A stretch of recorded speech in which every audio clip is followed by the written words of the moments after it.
Ito, mas okay itong gawang ganito. Nakapasok yung hawakan. May hawakan na dito. Kasi pag sinunod natin yung gusto nyong design, papakapitin dito sa tagiliran. Tapos, ang ikakabit hanggang dun sa taas.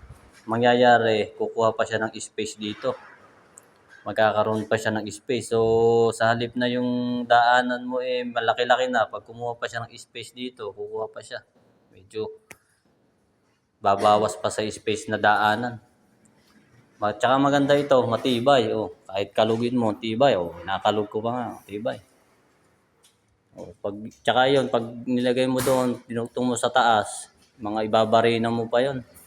Tapos lalagyan mo rin naman ng hawakan. Ganun din yun.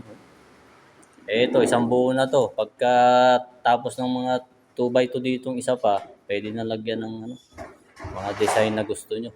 Matibay pa, isang buo.